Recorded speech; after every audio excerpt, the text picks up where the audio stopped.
I just want to say that I'm not putting any parents down. I just want to make sure that y'all know that we can change this next generation. Like I said, that's important to me. Being a social worker, being a life and relationship coach, that is greatly important to me. And like I said, I know that it's important to a lot of other folks as well. We see all these things that's going on in the world. We hear about the things going on at school. We hear about the kids online doing all this stuff. And us parents, of course, creating that relationship at home and that foundation at home, we definitely have a big say so in that. You may not think that you have a say so, but you definitely have a say so. They're your kids that you're raising. So you definitely have a say so. You're always the first teacher.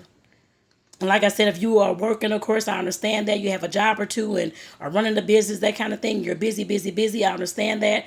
You have to sacrifice that sometimes when it does come to parenting. But if you cannot stand in the gap for your kids, find somebody else that can, whether it's an auntie or uncle or a cousin or a school teacher or whoever you can find to stand in the gap for your kids to help teach your kids the things that you can't because you're busy at work and busy holding down the home and the business, that kind of thing. I know time is limited. Like I said, I'm definitely not putting you down, but I just want to let you know that other folks can stand in the gap for you if you cannot do those things for yourself and for your kids. But we've got to get a little bit more wise, y'all, to, of course, like I said, seek those people out to see who can help us. There's folks, I'm sure, all around you.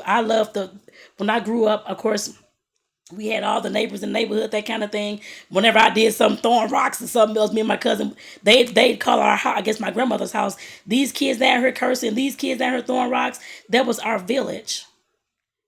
You are the parent, but there is a village around you and that child that can, of course, assist when you are unable to assist.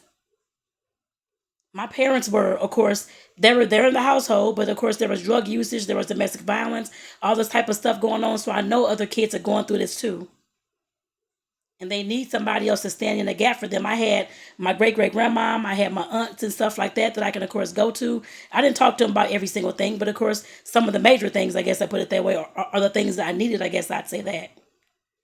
I didn't get taught every single thing that I thought I should have been taught, that kind of thing at all. I didn't know to ask these questions back then. That's why I want to, of course, start speaking about these things now, being a social worker, like I said, professionally and personally, because I mean, I went through a lot of my life too.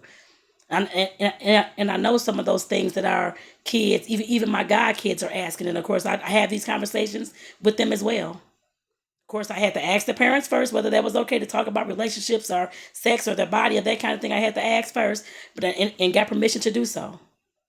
But we have to learn that we have a village that we can, of course, depend on when we cannot be there for our kids the way that we want to be there for them.